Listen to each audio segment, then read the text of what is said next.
మెగానైట్ TV మార్చి 10, 2011 సమయం మధ్యాహ్నం 1 గంట.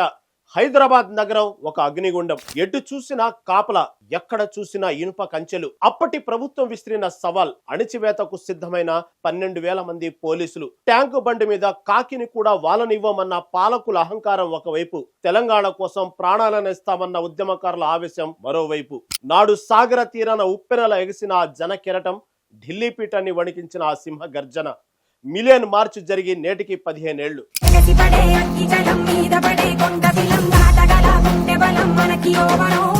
తెలంగాణ ఆశయం వెనక్కి వెళ్తుందన్న తరుణంలో వ్యూహకర్త కేసీఆర్ తన చాణక్యంతో ఉద్యమాన్ని మలుపు తిప్పారు. సచ్చేదాకా కోట్లాడుదాం, తెలంగాణ తెచ్చేదాకా వదిలేది లేదన్న ఆయన పిలుపు అగ్నికి ఆజ్యం పోసింది. అటు ప్రొఫెసర్ కోదండరాం నేతృత్వంలోని టీజేఏసీ ఈజిప్టు తహరీర్ స్క్వేర్ తరహాలో మిలియన్ మార్చ్ కు నగరా మోగించింది. కేసీఆర్ వేసిన ఎత్తుగడకు అప్పటి పాలకులు మైండ్ బ్లాక్ అయితే, కోదండరాం ఇచ్చిన పిలుపుకు తెలంగాణ సమాజం కదం తొక్కింది. ఒకరు వ్యూహమైతే మరొకరు దానికి రూపమయ్యారు. అప్పటి సీఎం కిరణ్ కుమార్ రెడ్డి దీన్ని ఒక యుద్ధంలా భావించారు. 144 సెక్షన్ పెట్టారు, రైళ్లు ఆపేశారు, బస్సులు రద్దు చేశారు, నగరాన్ని కోటలా మార్చి ఉద్యమ నాయకులను గృహ నిర్బంధం చేసి మార్చి ఫెయిల్ అయిందని మురిసిపోయారు. కానీ అగ్నిపర్వతం బద్దలయ్యే ముందు నిశ్శబ్దంగా ఉంటుందని వారు గ్రహించలేకపోయారు. సరిగ్గా 1 గంట పోలీసులు ఊహించని విస్ఫోటనం సంభవించింది.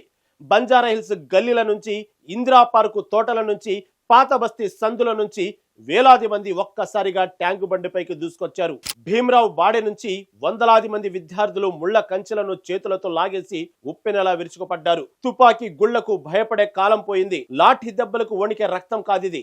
ఆనాడు సాగర తీరాన వినిపించింది పోలీసుల బూట్ల శబ్దం కాదు, 4 కోట్ల తెలంగాణ ప్రజల గుండె చప్పుడు. ఒకవైపు అశ్రువాయు గోళాలు, మరోవైపు బాష్పవాయు ప్రయోగాలు. అయినా వెనక్కి తగ్గలేదు. పోలీసు వలయాలను చీల్చుకుంటూ సామాన్యులే సేనాపతులై కదిలారు. ట్యాంకు బండి పై ఉన్న ఆంధ్ర పాలకులు విగ్రహాలు కూలిపోతుంటే అది కేవలం విగ్రహాల విధ్వంసం కాదు, సీమాంధ్ర అహంకారంపై తెలంగాణ సాధించిన విజయం.